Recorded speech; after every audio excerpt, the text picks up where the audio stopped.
friends, today we will discuss about pharmacodynamics, factors modifying drug action and combined effect of drugs, synergism and antagonism, and our main objectives will be to give a brief introduction about pharmacodynamics, to study in detail about factors modifying action of drugs, to understand the concept of drug tolerance, to study the combined effect of drugs, to understand synergism and antagonism, and to study about chemical significance of drug antagonism. So, first and foremost, an introduction about pharmacodynamics. Pharmacodynamics is the study of the biochemical and physiological effects of drugs, especially pharmaceutical drugs, on the body of animals, including humans, or on microorganisms within or on the body. It is the field that attempts to understand the mechanism of drug action, unintended effects of the use of two or more drugs, with particular emphasis on dose-response relationships. Pharmacodynamics, abbreviated as PD, is the study of how a drug affects an organism, whereas pharmacokinetics, abbreviated as PK, is the study of how the organism affects the drug. Both together influence dosing, benefit, and adverse effects. After discussing about pharmacodynamics, we will now discuss about the factors modifying drug action. On administration of a drug, a predicted response is obtained, but sometimes individuals may vary considerably in their responsiveness. Some may show less than the usual response and some may show more than the usual response. Variation in response to same dose of drug between different patients or even in the same patient on different occasions is rule rather than exception. A multitude of host and environmental factors influence drug response. Understanding of these factors can guide choice of appropriate drug and dose for individual patient. These factors modify drug action either quantitatively or qualitatively.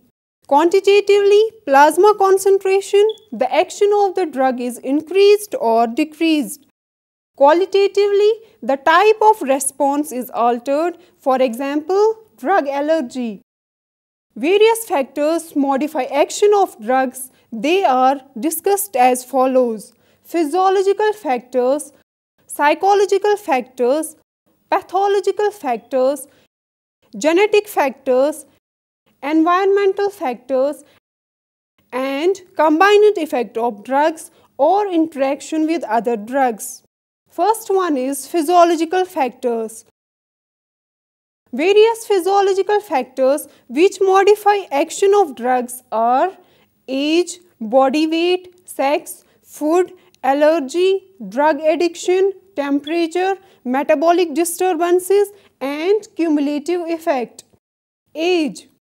The four important stages of life, infancy, childhood, adulthood, and old age, shows a great physiological difference. A drug produces greater and more prolonged effects at extremes of age. The infants do not have well-developed drug metabolic machinery and have lower glomerular filtration rate, hence drugs administered gets very slowly metabolized and excreted, resulting in toxic effects of the drug. For example, administration of chloramphenicol may lead to grey baby syndrome because of inadequate glycouronidation of chloramphenicol, resulting in drug accumulation. In old age, due to wear and tear of body tissues, the metabolism and excretion gets affected. Hence, the dose required for children and elderly patients should be calibrated to avoid toxic effects. The doses of the drugs can be calculated by using following formulae: Young's formula and Dilling's formula. Body weight. The normal doses of the drugs are decided by considering 70 kg body weight as the normal body weight of an adult. However, such doses fail miserably for abnormally thin or excessively obese patients and children. Hence, for them, the dose is calculated on the basis of body weight by using Hamburger's formula. Sex. Females are delicate in physical as well as physiological way as compared to males. Due to smaller body size, they require lesser dose as compared to the males. As females have to pass through delicate conditions of life like pregnancy, lactation, the drugs should be very carefully administered as response may vary in these situations. Food. Drugs are better absorbed in empty stomach. To prevent gastric irritation, most drugs are taken after or between foods, which affects the outcomes. Allergy. Allergy is the abnormal response of drug resulting from antigen-antibody reaction leading to liberation of histamine and histamine-like substances. Therefore, there may be skin rash and fall of blood pressure. Penicillin may produce anaphylactic shock, that is, sudden fall of blood pressure in allergic patient but not in normal patients. Drug addiction or drug dependence. Drug dependence is a state of periodic or chronic intoxication which is harmful to person and society. It becomes almost impossible to carry out normal physical functions without the drug. Temperature. Hypothermia decreases the potency and efficacy of certain drugs. The therapeutic index of certain drugs is narrowed during hypothermia. Metabolic disturbances. Metabolic disturbances like changes in pH, water and temperature can influence action of certain drugs. For example, antipyretics like paracetamol can lower body temperature only in presence of hyperpyrexia, that is, increased body temperature. Cumulative effect. Certain drugs on repeated administration get accumulated in the body due to slower excretion and produce toxicity. This phenomenon is called accumulation. For example, chloroquine on prolonged action may cause retinal damage. The dose of drugs which show cumulative effect should be calibrated to avoid the complications. Number second is psychological factors. The efficacy of drugs can greatly vary by patients' beliefs, attitudes and expectations. This is particularly applicable to centrally acting drugs. Placebo, an inert substance given as medicine, works psychologically than pharmacologically and is found extremely useful in controlling certain psychological aggravations of disorders like angina, insomnia, etc. Substances commonly used as placebo are lactose tablets or capsules and distilled water injections. Number third is pathological factors or diseases. Diseases cause individual variation in drug response. Certain drugs are only effective in diseased conditions. These include antipyretics like aspirin and paracetamol, which do not reduce temperature in case of healthy individuals. If the organs through which biotransformation or excretion takes place are diseased, then smaller dose is indicated. For example, in case of renal insufficiency, phenobarbital, mainly excreted by the kidneys, should be given in smaller dose. Number 4 is genetic factors. Pharmacogenetics is the study of the relationship between genetic factors and drug response. Genetic abnormalities influence the dose of a drug and response to drugs. Idiosyncrasy is the abnormal drug reaction due to genetic disorder. These are rare but very harmful. It is the unpredictable response seen on the first dose of the drug on hereditary basis. For example, glucose 6-phosphate deficiency or G6PD in RBCs lead to hemolysis upon exposure to some oxidizing agents like primaquine, quinine, etc. Number 5 is environmental factors. Various environmental factors which modify action of drugs are route of drug administration, time and frequency of drug administration, effect of climate, preparation of drug, age of drug, and drug tolerance. Route of drug administration. Route of drug administration governs the speed and intensity of drug response. Faster the drug absorption, quicker will be the therapeutic response of the drug. In general, the rapidity of absorption of a drug decreases with route of administration in the following order: intravenous, followed by intramuscular, followed by subcutaneous and oral routes. Thus, in general, intravenous dose of a drug is required in smaller amount and is rapidly absorbed than its intramuscular or subcutaneous or oral dose. Time and frequency of drug administration.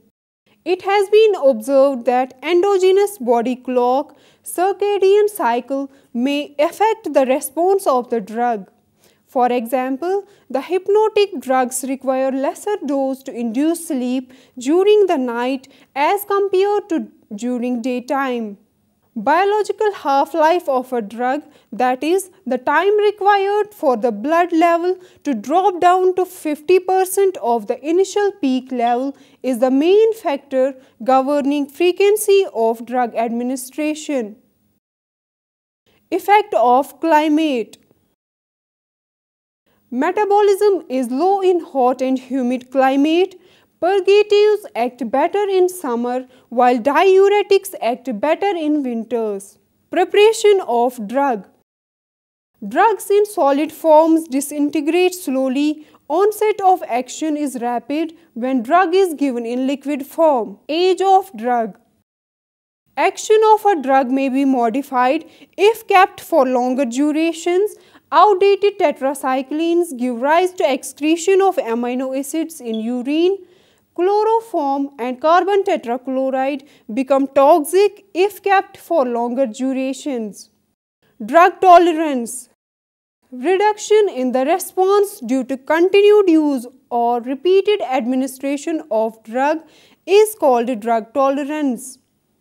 Reduction in response may be due to the change in absorption, distribution, metabolism, and excretion, leading to the decreased effective concentration of drug at the site of action.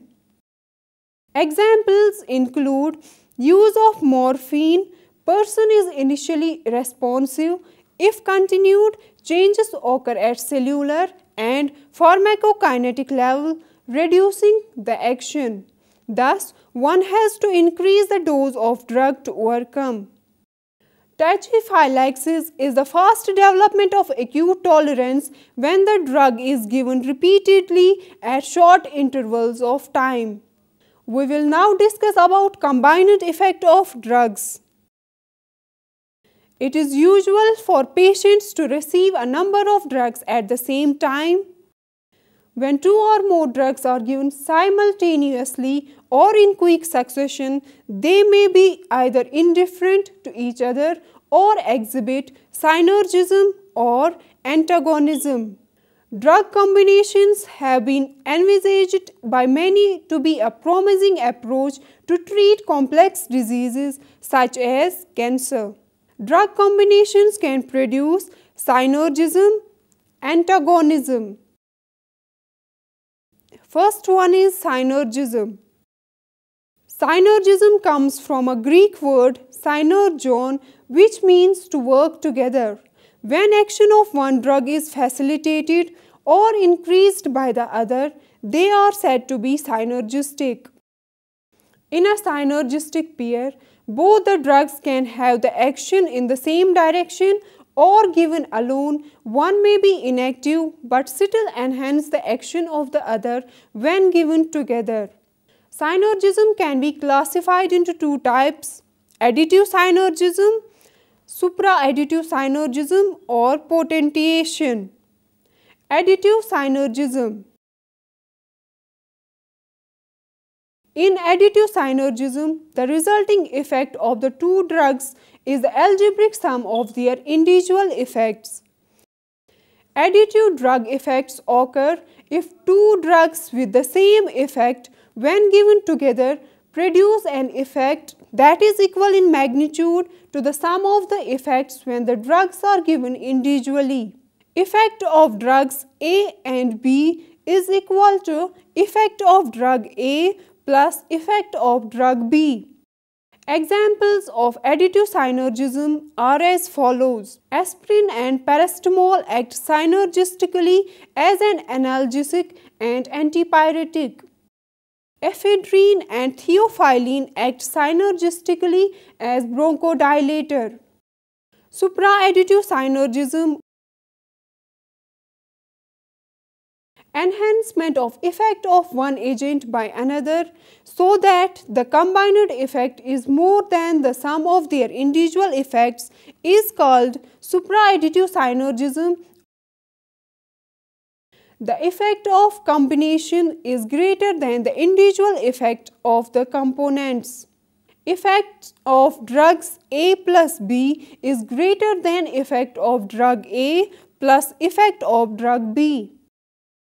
In this case, one agent has no effect when given alone but increase the effect of other co-administered drug. For example, sulfonamide, effective against some microorganisms, when combined with trimethoprim, is effective against a wide range of microorganisms.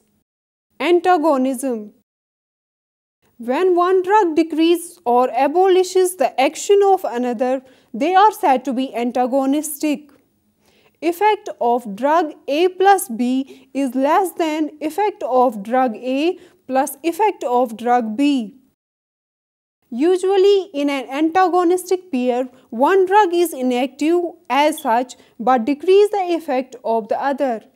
Depending on the mechanism involved, antagonism may be physical antagonism, chemical antagonism, physiological or functional antagonism, and receptor antagonism.